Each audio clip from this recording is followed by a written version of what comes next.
Hey there again, folks. Welcome back to my Let's Play of Ever17, the Out of Infinity. And, yeah, last time we were seeing the real events from the, TF Blau thing of 2017. So, take notes.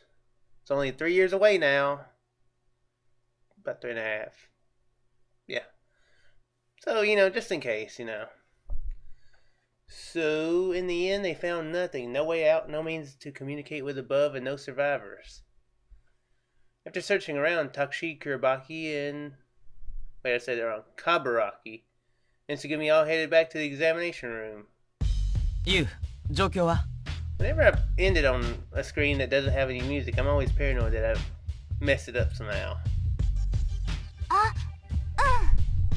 今のところは大丈夫だよ。 You looked tired as she sat down and faced the pod's control panel. Her eyes were a bit red, as if she'd been crying. そうだ、クラナリ。さっきここの端末で医療用データベースを確認したんだけど。あ、何か分かったのか? うん。ティーフブラウイルスの治療法。決定的なものはまだ発見されていないみたい。対処療法として例のオレンジアンプルの注射で症状を一時的に緩和することはできるけど、あとは確率の低い自然治癒を待つしか方法はないらしいの。そうか、辛いな。え、それってどういうこと？そうね。つまりココが治るにはココ自身の免疫機能が頑張るしかないってこと。私たちは彼女をポットに入れて、あとは祈るしかない。そうだね。そういうことになる。そんな、ココは治らないの？治らないとは言ってない。ただ、治るかどうかはココ本人の生きる力にかけるしかないんだ。This mostly seems like what it was before. Mostly. Then Kabaraki walked over to the pod where Coco was sleeping. Coco! He started to cry, latching onto the pod as though he were embracing it. あのポットがココをどれだけ助けてくれるかも未知数なの。You murmured softly as she read the life signs on the monitor. 高圧酸素治療の他にもレーザーでの現金やら簡単な手術のできる機能も備わってるらしいし、使い方によってはハイバネーションすら可能のようだけど。ハイバネーション？なんだそれは、ユウ。わからない。マニュアルにそうあっただけ。結局私たちには何も分かってない。今は信じて待つしかないの。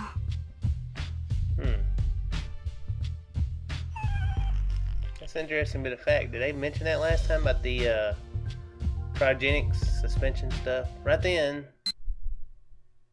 sharp alarm sounded from the control panel monitor. Shocked, the four of them all turned to face the screen at once. An agonized expression came over the face of the researcher. He thrashed and contorted inside the cramped capsule.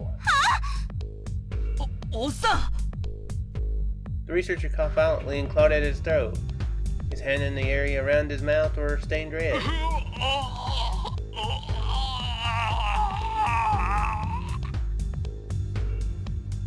The color quickly drained from his skin. His breathing became shallow and he groaned in a low voice. そんな、いきなり容体が変わるなんて。おっさん、それ以上喉を引っかくな、破れちまうぞ。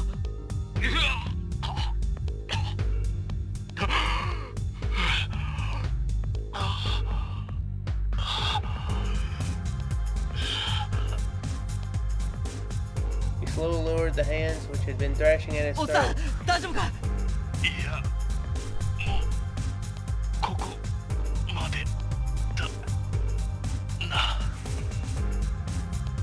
The researcher was barely breathing. He was trying to breathe. He let out a gasp, but wasn't able to bring in air.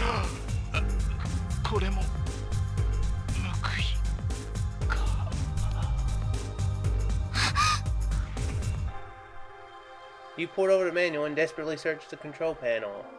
There was nothing she could do. There was no way for her to keep him alive. She pounded on the manual, then placed both elbows on the panel and covered her face with her hands.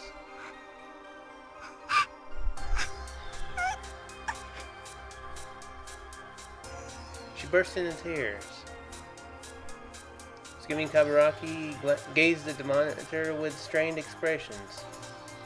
The researcher's vital signs were getting weaker.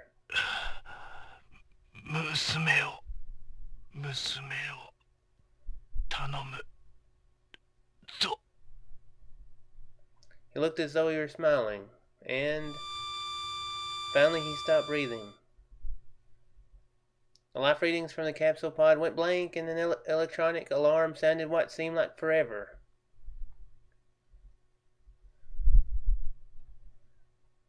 Takeshi reached out his hand to the panel and turned off the alarm. You replied in a voice filled with tears. 今のところは問題ないよ。そうか。わかった。おっさん。後で丁重に葬ってやらないとな。It was an unsettling silence. In the belly of that iron hulk, they stopped breathing and stood still. Their expressions were lifeless. It was impossible to tell what any of them were thinking. The white interior of the room was filled with a quiet calm. Time passed slowly, cruelly, crawling forward second by second.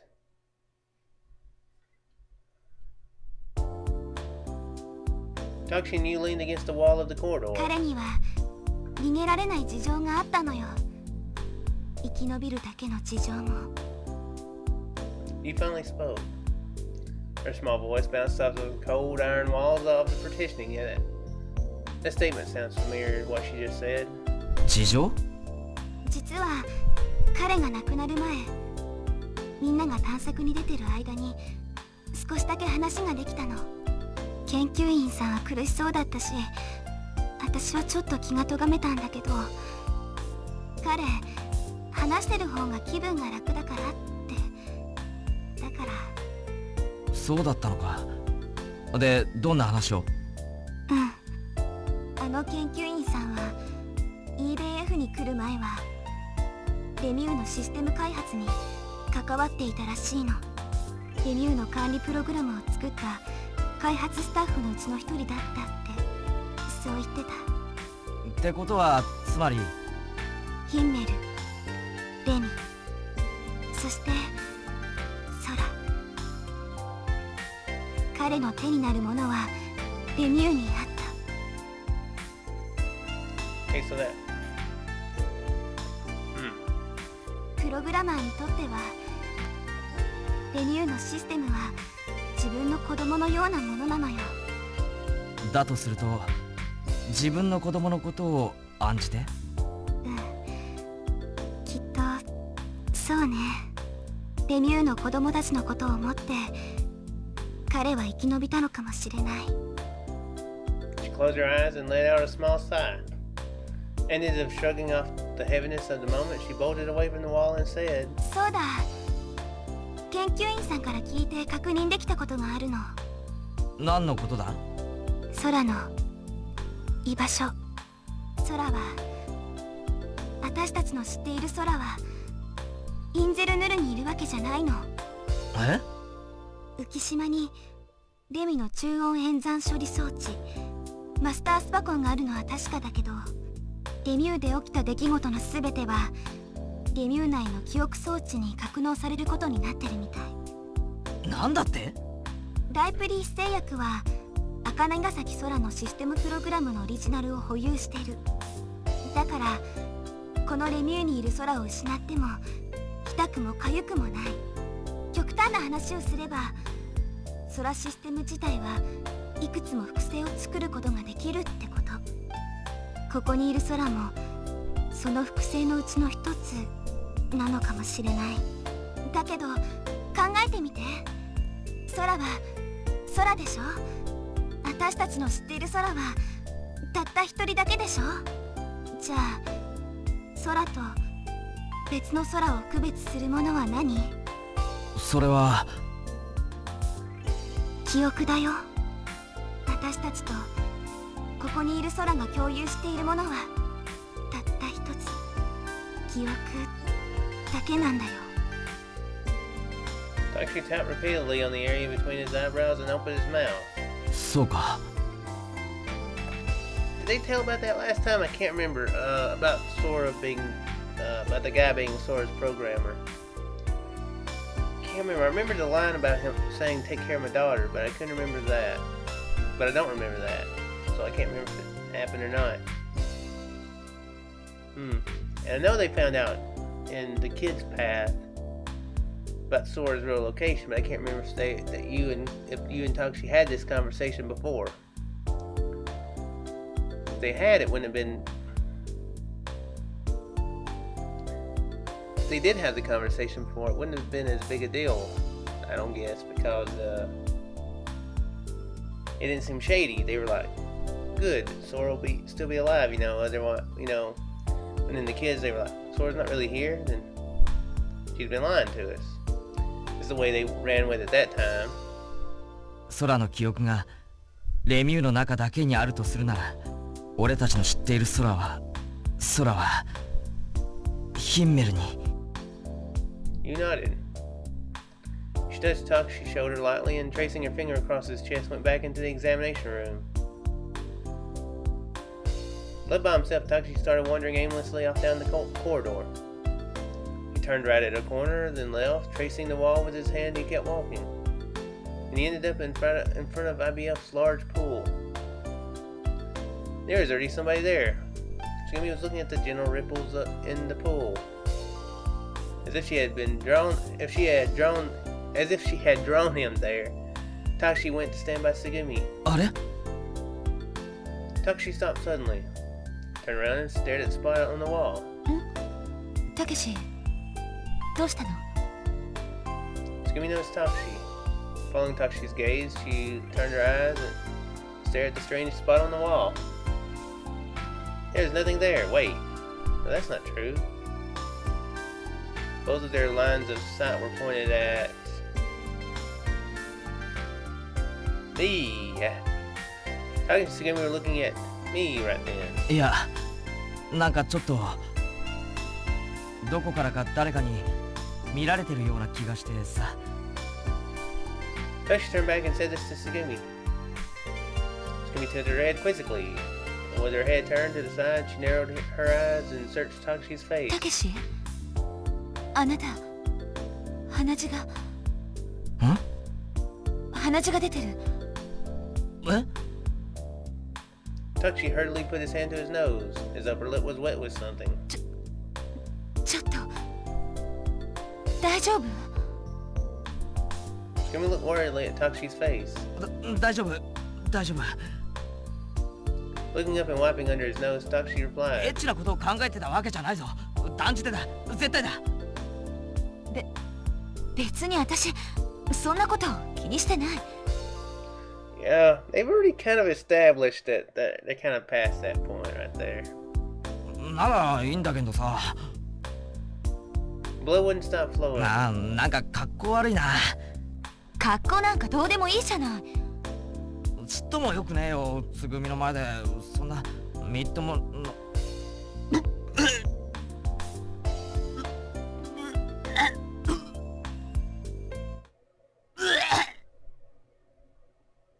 Takushi spat out blood.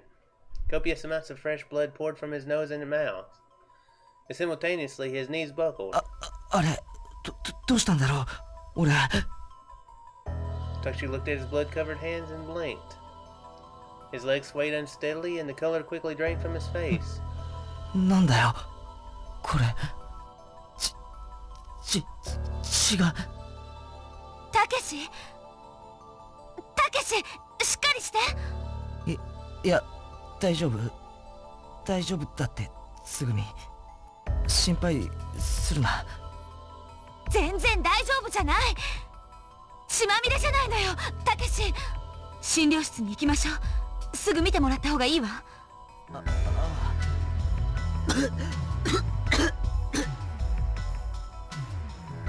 Tsugumi supported Takushi with her shoulder and pulled him along into the entrance of the corridor. From the entrance, a single shadow jumped out. It was UBC Harukana. つぐみ、くらなり、少年が大変なの。It's weird that they used her full name there.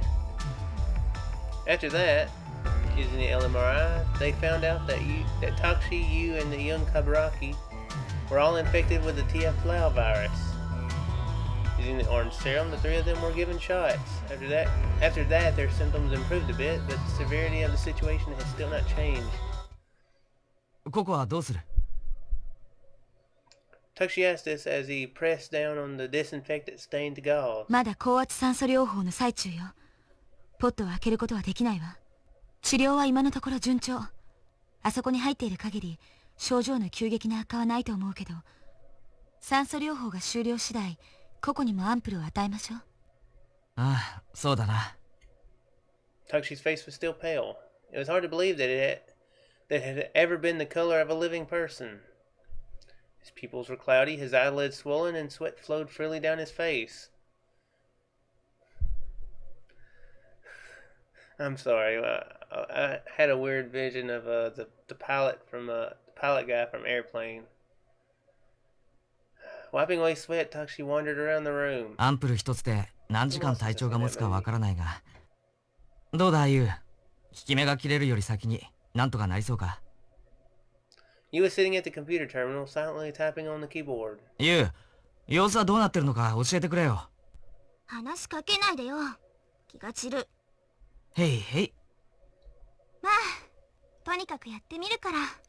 誰かが通信ソフトにロックをかけて、ここから外に連絡できなくしてる。でも時々外から混戦気味に通信データが入ってくるのを見つけたから、ロックを外せれば、あるいはまともに通信できるようになるかもしれない。何の連絡の手立てもなかったレミューよりはまだ希望があるよ。頼むぞ、田中選手。オッケー。 And looking like the dead, they both smiled weakly at one another. Brownish bloodstains were smeared on their mouths. Takshi left you to go look at the monitor set into the column. The monitor displayed the status of the capsule pods. 個々の容体は Sumi came up beside Takshi and asked. 小康状態ってとこだな。そう。 According to the information on the monitor, Coco still had 4 more hours until she could come out.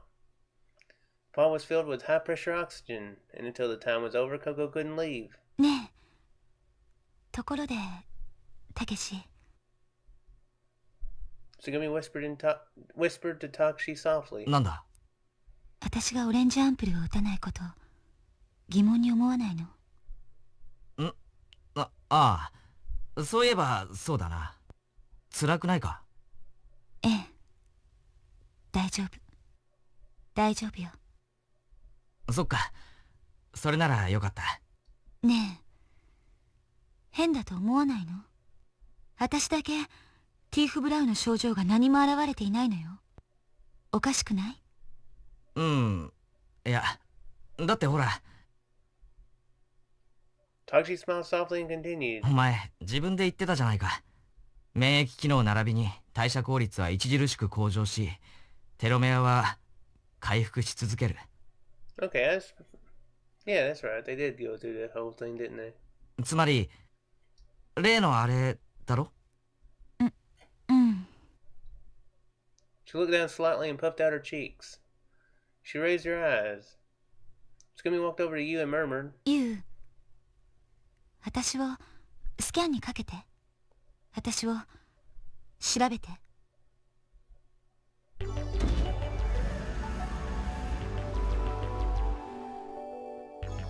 Curie virus P carrier.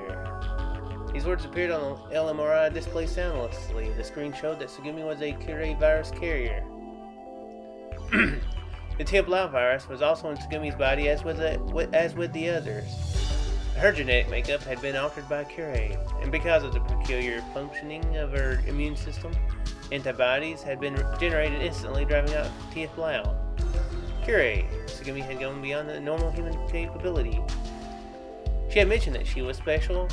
Successful cases of genetic manipulation were probably exceedingly rare. キュレイ Looking at the results from the LMRI scan, you nodded. 本当にキュレイウイルスは存在したのね。知ってるのかユウ。レミューのデータベースで見つけて、それ以前に一度だけ聞いたことがあったの。ある人から。ある人。森野重蔵っていう人。世界的に有名な遺伝子工学の博士なんだけど、私が彼に会った時教わったの。この世界には少なくとも2つのキュレイがあるって。そのうちの1つが、そう、私はキュレイウイルスのキャリアなの。私はすでに普通の人間ではなくなっているの。でもつぐみ、どうして自分からそれを。たけしにはもう話したんだけど、ユウにも知ってほしかったから。口で説明するより機械で調べてもらった方が話が早いでしょ。だから急にスキャンしろなんて言ったの？そうよ。まあもっとも分かったところでどうにもならないんだけどね。Screaming laughed at herself derisively. つぐみ。おかしいね、たけし。Biting her lips, Screaming was trying her best to laugh. 私の存在よりもっとおかしなことがある。この機械でスキャンをかけたらすぐにキュレイウイルスのことが分かった。なぜだと思う？まだ世界でも十数件しか症例が報告されていないはずのキュレイのことがどうして簡単に分かるの？ Takshi's pupils dilated momentarily. He squinted and replied slowly. なるほど、そういうことか。ライプリヒ製薬はキュレイウイルスの存在をあらかじめ知っていたんだ。ティーフ・ブラウと同じように。そういうこと。Screaming turned up to face the ceiling and closed her eyes, saying, だから私はここに来た。レミューに EBF に来なくてはならなかったの。奴らに私の存在の重さを思い知らせてやりたかった。だけどようやくたどり着いたこの場所にはもう誰もいない。バカみたいだね、私。 from her closed eyes, a single tear fell.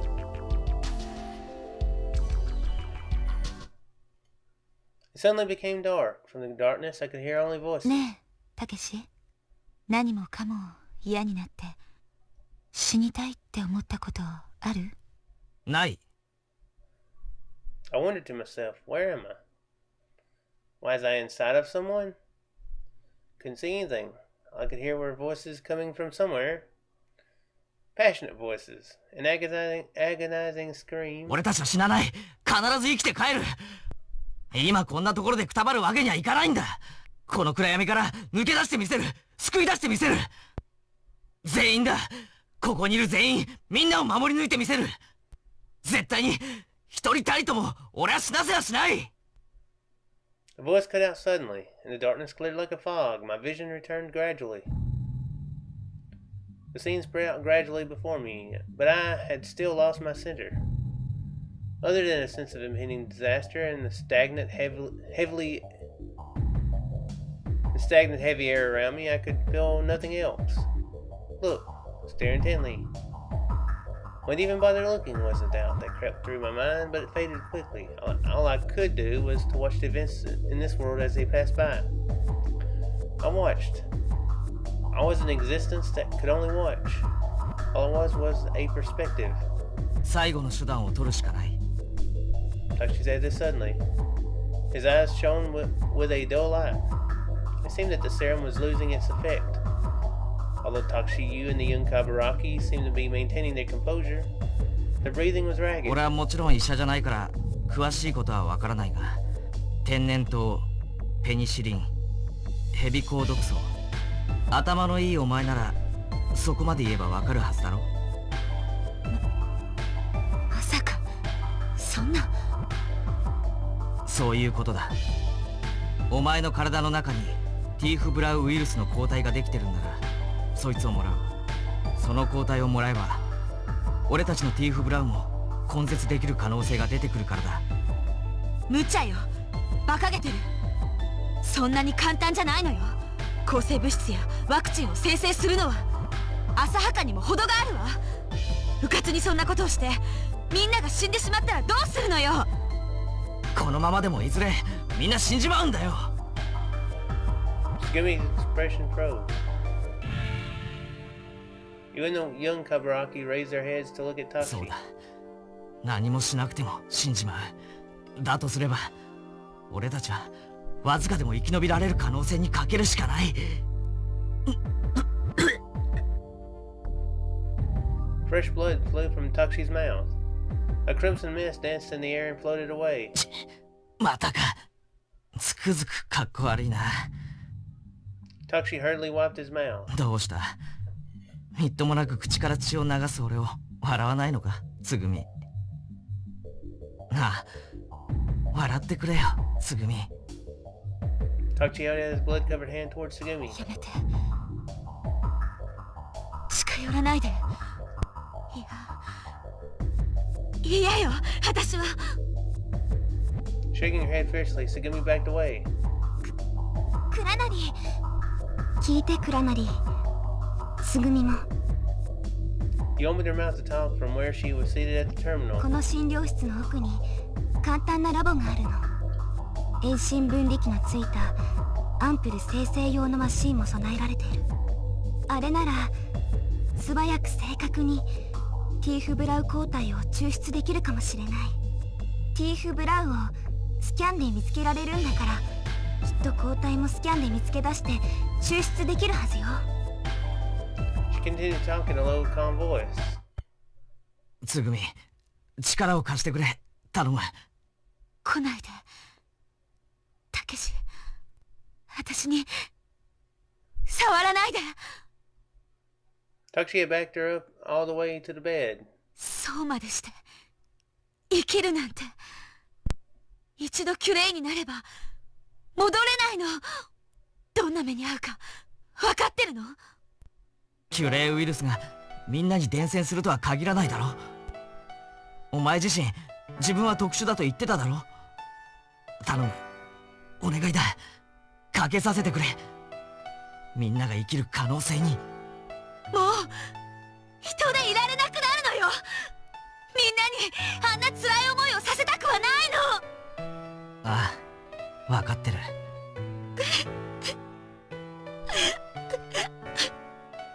バカバカ。私が逆らえないの知ってるくせに。Sugumi ran into Takushi's arms. She nestled up close and began to cry with all her might. もししくじったら本気で恨むわよ、たけし。大丈夫、大丈夫だ。俺たちは必ず生きて帰るからな。Yeah, extravagant promises run in the family, apparently.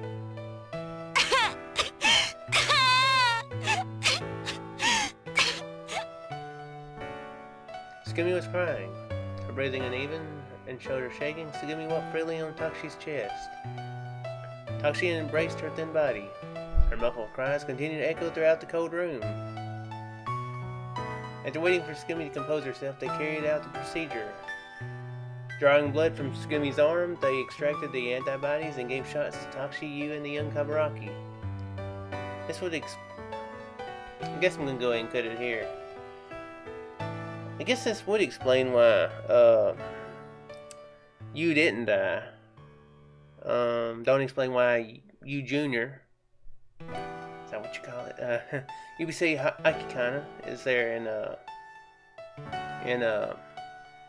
they don't explain anything about the second event, but it explains why she would be. Well, no, it don't explain why it explains why the original Yu isn't dead. I guess I should say. Kaburaki, it doesn't explain anything about him because, I mean, the kid, you know, lived, you know. So apparently he did anyway.